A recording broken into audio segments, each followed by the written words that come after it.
Indiana Fever played some of their best team basketball without Caitlin Clark. And that's because she's like the sun that offense kind of orbits around. The ball is constantly in her hands, which just made their offense extremely easy to guard. Now, without her in the lineup, their offense became so much more diverse. We saw Kelsey Mitchell having a tremendous season. Lexi Hole got in the fold. Aaliyah Boston, another dominant season. But all because they had to do it without Caitlin Clark. Fever finished 24-20 last year. Monica McDougal was damn near overjoyed while inhaling the toxic mouth farts that were being released by whoever the hell that was. Did you see Mo McDougal's face towards the end of that clip? I have not seen Mo smiling like that since Angel Reese signed her pretend basketball. Oh, yay! Someone else at ESPN is diminishing Caitlin Clark. Maybe those fake racists on social media will leave me alone now and start attacking her. I don't know what it is with ESPN and their substandard coverage of basketball, both the real basketball in the NBA and the pretend basketball in the WNBA dump.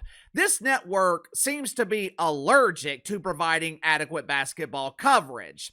The WNBA season hasn't even started yet. It doesn't officially start until tomorrow. Uncle Casey, that's not true. Have you seen the schedule tonight? Wowzer! The 3 games tonight feature some of the biggest stars in the league.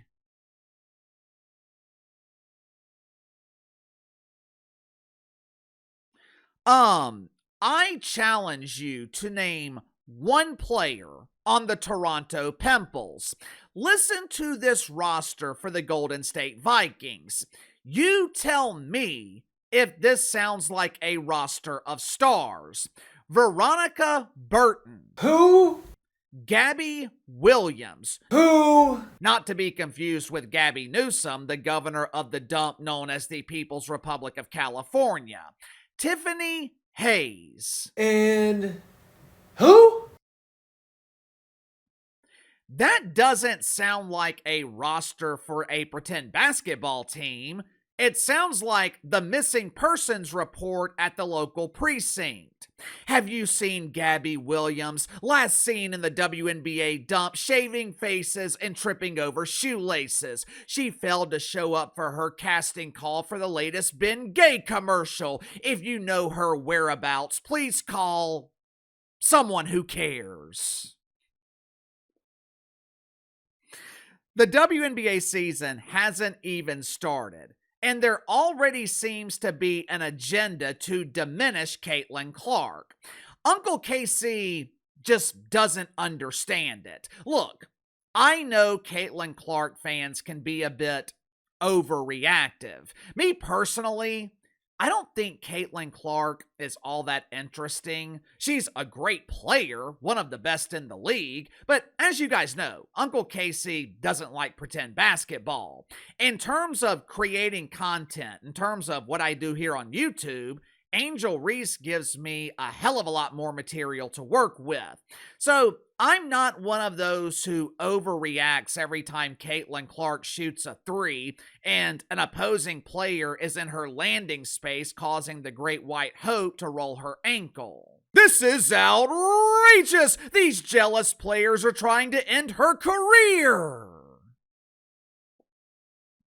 However, just because Caitlin Clark fans can be overreactive at times, that does not mean they don't have a point. There seems to be a clear agenda in the WNBA, and they're using their pretend friends in the mainstream media to push this narrative. There seems to be a clear agenda in the dump to diminish the star power of Caitlin Clark and spread her drawing power throughout the league. On one hand, this isn't surprising since, the WNBA is proud to be an equity league. We pride ourselves on our inclusion. There are no role players in our league. In the WNBA, everyone's a star.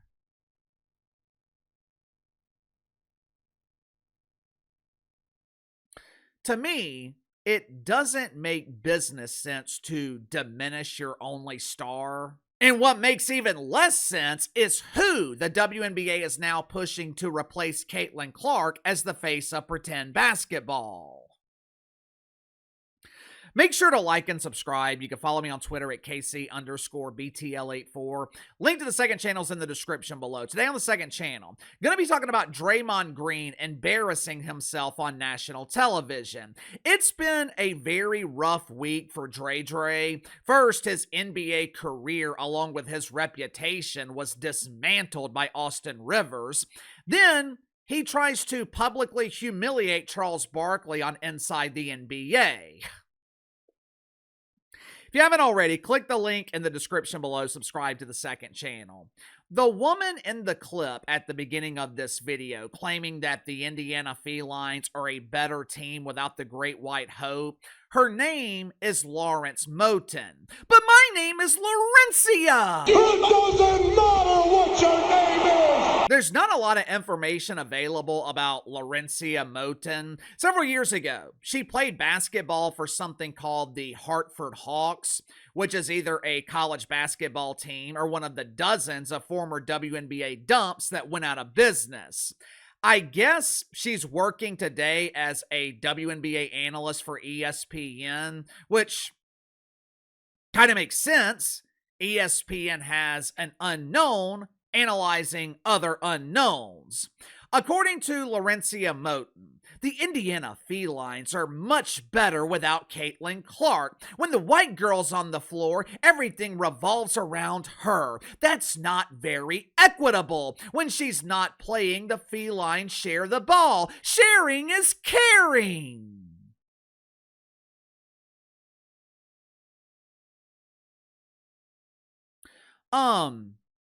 Last season, the Indiana Felines won 62% of their games when Caitlin Clark was on the court. Without her, they were barely above 500. Now, I am no expert in pretend basketball, but I am an expert in basic math. I'm pretty sure winning 62% of your games is significantly better than winning half.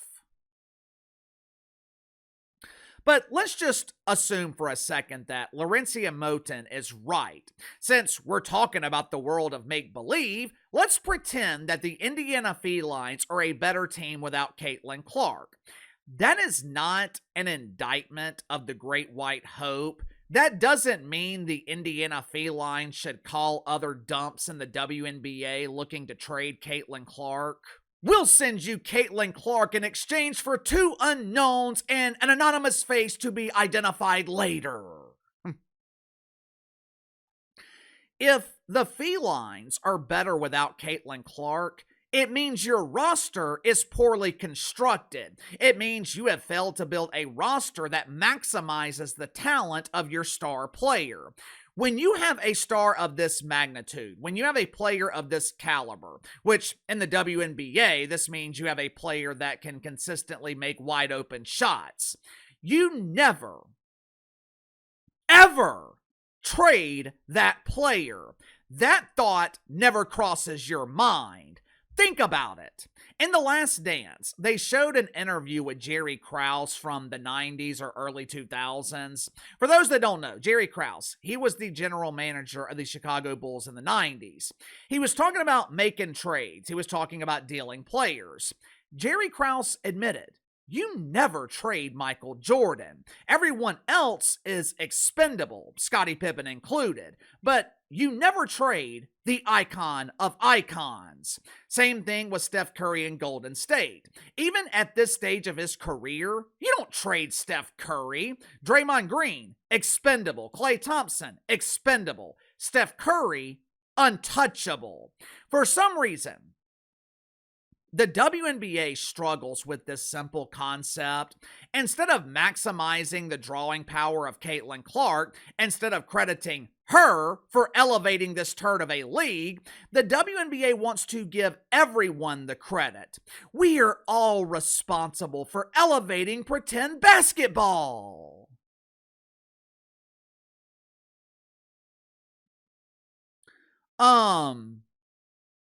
No, You're not. When Michael Jordan was elevating the NBA in the 90s, you think David Stern was sharing the credit with Patrick Ewing? You think the media was crediting Charles Barkley for elevating or globalizing the NBA? Role players, they weren't jealous of Michael Jordan. Hell, they appreciated Jordan because he was drastically increasing their salaries. But in the WNBA, they want the spotlight to shine evenly on all players. And this is why Caitlin Clark fans continue to overreact. Now, some of the things they overreact to are a bit ridiculous, but it doesn't mean they don't have a point. First, they tried to make Caitlin Clark share the spotlight with Angel Reese. Remember when the mainstream media was pushing the matriarch of Me-Bounds as the face of the WNBA? Have you seen this, Angel? This woman is amazing! Angel Reese is a huge star!